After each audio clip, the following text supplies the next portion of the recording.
welcome back to the Citizen channel. We're all staying safe and well on our final matchday programme watch away version of the season. We've got a couple of specials coming up. I'll tell you about that later. But we're going to look at Brentford versus Manchester City. Yes, game didn't go too well for us, unfortunately, but with a much changed team. Probably no wonder, was it really, on the day. But of course, it's Brentford versus City, 28th of May 2023. As I say, our final matchday programme away watch. A couple of extra special ones stuff coming at the end. So keep tuning in for that. Right, please, if you are new to the channel, push that subscribe button, push the bell notification. Everything's City, past, present, and as long as I'm around, that's for sure. Anyway. Please, you can press that little like button. We don't get as many likes for the programme watches, so you can, if you are watching it, even just for 2 or 3 minutes, just smash that like button, that thumbs up button. Be much appreciated. Right, well, we've got Wolverhampton Wanderers still in charge of this. There will be an image up there of the leading programme. Will this Brentford one take it on? Well, it's certainly lots of content in it, in fairness, so we'll see. And I don't think there's any chance of it going to the bottom of the league, which is currently held by Brighton, who we actually looked at last time out. Yes, the Brighton and Hove Albion programme, that's bottom of the league. I can tell you this now, this won't be bottom of the league, that's for sure. It's £4. Well, it is London-based, isn't it? 98 pages, that's quite impressive, isn't it? A nice-looking layout. Some of the squad on the cover, drawn, of course. I had no idea if they look like the real players because I don't really know them. So it looks all right. It looks all right. Could be in the top 10 cover designs of the season, which will be being looked at over the next 2 or 3 weeks. 15 ads, that's all. So obviously 98 pages, just about 15%, which is one of the lowest, or if not the lowest of the season. So all credit to Brentford for packing the thing. What have they packed it with, though? So, I mean, we've got the usual stuff with the manager, Mr. Franks, of course. Not a lot on the captains, nothing, no real interviews today either, with it being an end of season special. You get the women, you get some of the B team, they call it, stuff as well.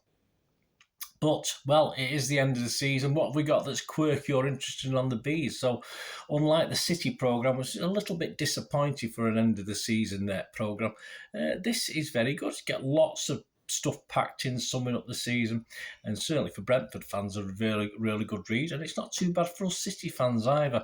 The 2022-23 season review is pretty self-explanatory. 18 pages on monthly summaries with reports and scorelines, usually a couple of pages on each month. Of course, November and December were quieter months because of the World Cup, but so they get 1 page each. But yeah, lots of stuff in there. Also a season review for the Brentford B team. Yeah, so you get 3 pages on that. That's interesting.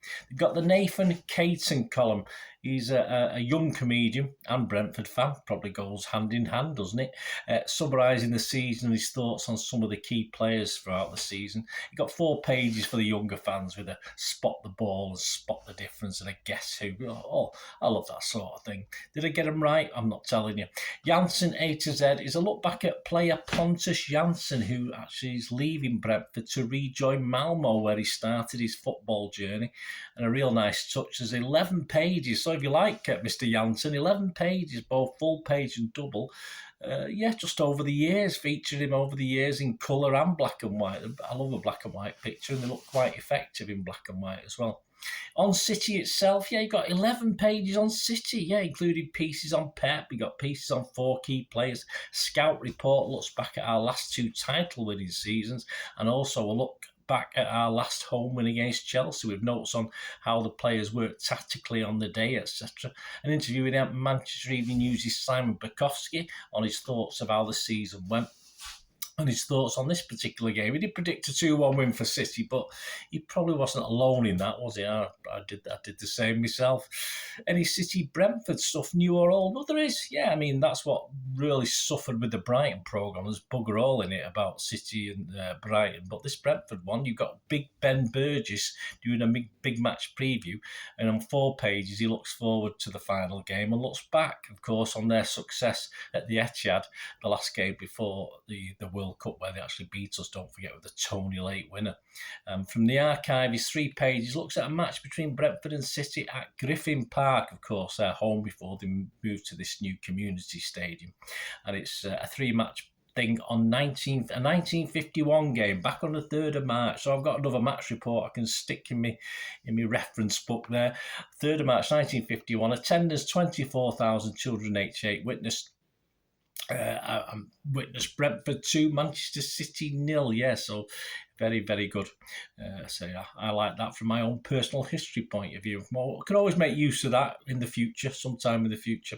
Stat Attack has a couple of pages comparing both clubs' season stats with a clash of the day, if you like, what we call a head-to-head in the City programme, and it's Foden against Visa. A couple of interesting stats. Foden key passes, he's made 37 in 30 games. This is before this Brentford game, of course, and Visa's just made 13 in 37 games. Goal assists, Foden's made 15 goals and assists in 30 games, and Visa's made 10 in 37. Other interesting stats, yeah, they have like a number thing. Only City with 328 have committed less fouls than Brentford over the season. That's not bad going, is it? What's Brentford's total? I didn't write it down. Let me have a quick look while we're here. 342. So Brentford have made 342 fouls. City have made 328 over the course of the season. And only Liverpool with 1,122 and City 1,030 have completed more long passes than the Bees, who've completed 983. I didn't know we were a long ball team, but obviously I knew Liverpool were, but obviously City have changed tack this season, haven't we? Is it anything to do with that big bloke up top? Probably is, isn't it? So there you go, an excellent end of the season programme for Brentford fans, and certainly if you're slightly interested in Brentford, all the season summaries, etc. I'm sure mid-season some of these pages would have been taken over with perhaps a little bit more City Brentford stuff, which would have been nice, but it's hard to tell with an end. But as an end of season programme, I think this is excellent. Nothing wrong with this. It's a great addition for programme collectors, whether you're a Brentford fan or a Manchester City fan, and some good stuff, as I said, still old and new on City as well. So I'm going to score this. It's not good enough to take over from Wolves. It's not bad enough to be bottom of the table, though. I'm going to give it a good solid 7.5 out of 10. I'm going to move it into 7th spot. There's about 6 teams with 7.5 points, but I'll move it into 7th spot, just above, United. I mean, they beat United, didn't they, at the start of the season? So I'll move them just above United into 7th spot. A very worthy addition to the programmes. So well done, Wolves. There we go. Wolverhampton Wanderers are this season's winner of the Matchday programme away cover series. We'll see what happens next season. We carry this on. Let me know if you like it. Give us a shout, guys. I say I don't some feedback on whether I carry on with doing this sort of thing. Obviously, with the home programmes, I read out a couple of excerpts. So perhaps you'd like to see that for the away programmes as well, rather than rattle on about what's inside. Just let me know anyway. It'd be great to hear from you. And as I said, well done, Wolverhampton Wanderers. Runners up were Fulham with 7.5 out of 10. Spurs were 3rd with 7.5 out of 10. West Ham 4th with 7.5 out of 10. And Leicester 5th with 7.5 out of 10. Then you get Newcastle and Brentford also on 7.5 out of 10. Sadly, Brighton, rock bottom, 6 out of 10. And just above them, the Saints twice, yes, in the Carabao Cup and the Premier League, they just got 6 out of 10. As also did Bristol City in the FA Cup, Bournemouth, and Arsenal and Chelsea and Leeds and Liverpool and Villa all got 6 out of 10. So they're the also-rans at the bottom. So hope you enjoyed that. Please join me very soon. I'll be obviously looking at this cover. It's okay. It's nice artwork. It may feature in the top 10 cover awards. I certainly won't with any City programmes doing that. But of course, join me for that top 10 programme cover awards, which will be out over the next 2 or 3 weeks as you're watching this. And of course, I've got to look at the FA Cup final programme, which I've got because we played the FA Cup and we beat United, so I'm happy about that. And we've also got to look at the Champions League offering, of course. But as I'm recording this, we've not played that yet, and I'll be going tomorrow as I'm recording this. So please join me as we look back at that. So that'll be nicer to look at if we win it. Won't be much fun if we don't, but I'll have to, it might be a bit of a longer delay putting that out if we lose whilst I get over things. But join me anyway for those programme watches as well. Still a couple to go to finish the 22-23 season. So please get back to me. Leave us your comments. Let me know what you think. Anything to do with City. It doesn't have to be to do with programmes. Just give us a shout. Thanks for watching, guys. Until we meet again, I know that's one thing, don't I? Please stay safe, Blues. Come on, City. Bye for now.